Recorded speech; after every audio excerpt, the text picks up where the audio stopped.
Good afternoon, guys. My name is Matt Brown, and today I'm going to be sharing with y'all a little bit about uh, scuba diving. First, we're going to talk about some of the equipment and how it works. Second, we're going to be talking about uh, how to set up the equipment slash buddy checks and how to get ready to go into the water.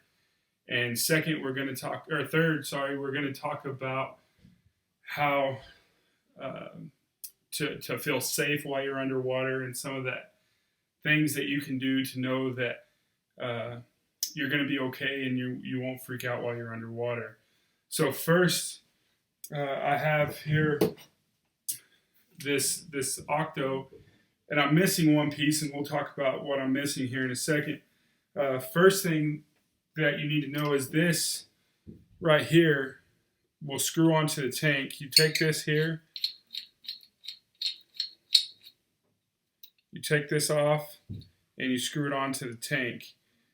This is what delivers your air into the hoses, and you can add things. If you can see these little places right here, you can actually add different hoses. Which I need to add one. This is my backup, and on my backup, um, the vest thing is also my secondary air. But we'll talk about that here in a minute. Next thing is your primary breathing. It goes in your mouth like this, and you just breathe normally as if you were breathing in and out of your mouth. If this stays in your mouth obviously while you're underwater, because without this you wouldn't be able to breathe underwater. Thirdly, sorry, you have your computer. This right here tells you how deep you are, and it tells you how much air you have left in your tank, and it's very important to watch. It just tells you how deep you are and how long you've been down, and this down here tells you how much air you have in your tank. Hopefully, you start out with 3,000 psi in your tank.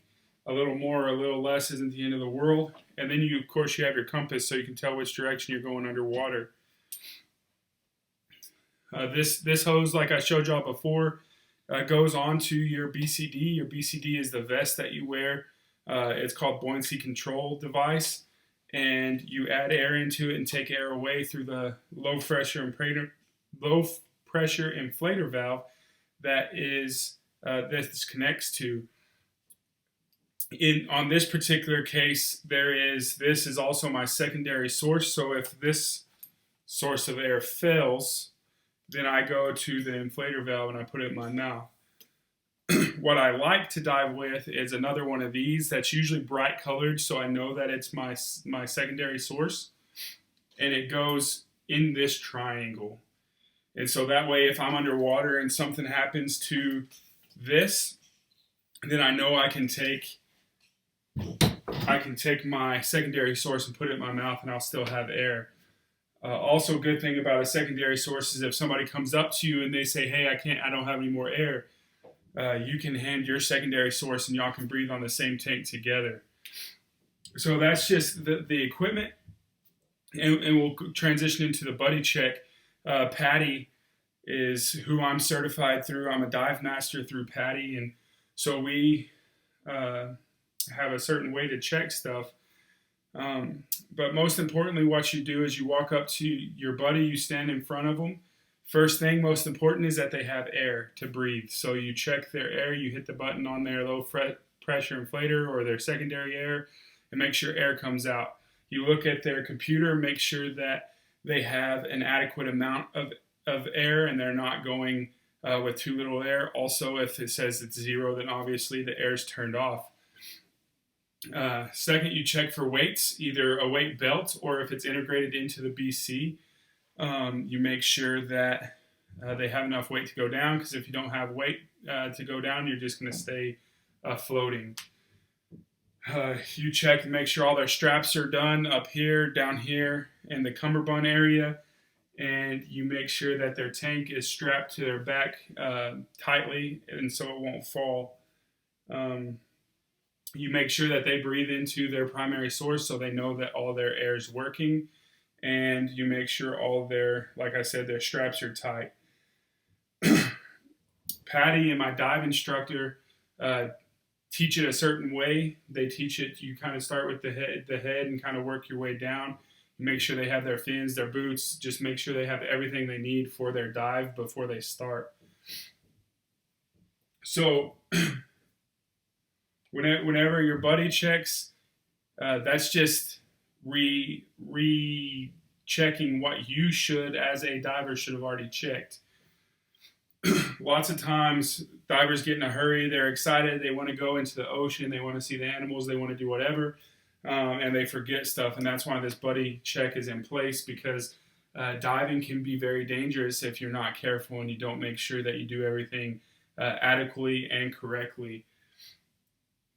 So some of the things that people worry about when they go underwater, it's real easy to hyperventilate.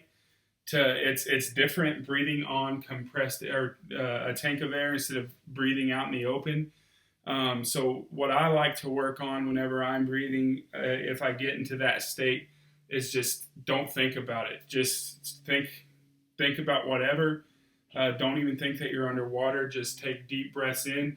And my job, we call it combat breathing. You breathe in 1, 2, 3, 4. Let out 1, 2, 3, 4. Combat breathing is what I've been, as a police officer, been taught since the academy, since day one. So that way, when you're in stressful situations, you just breathe, think about whatever you need to think about, but calming your breathing is going to help. Another thing is people get underwater and they freak out because for some reason they're getting water in their goggles. So all you have to do for that is you just pick up your goggles and blow out air, and it lets the bubbles go in and push the water out. Excuse me. Another thing, just know we never dive alone. First thing that we learned in PADI Open Water Diver, never dive alone, and always inhale or always breathe, whether that be breathe in or breathe out. Always never hold your breath while you're underwater, because holding your breath in the deep water can really mess you up.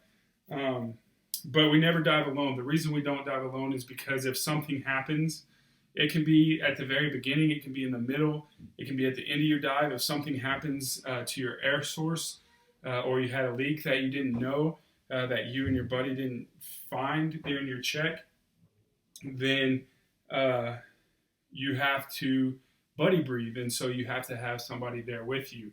Also, if you're having an emergency, having somebody down there to keep you calm and to help you work through it's going to help a lot. So again, never dive alone. Always do buddy checks, and always make sure you have the proper equipment needed to safely do your dive. If you have any questions, please ask, and thank you for your time.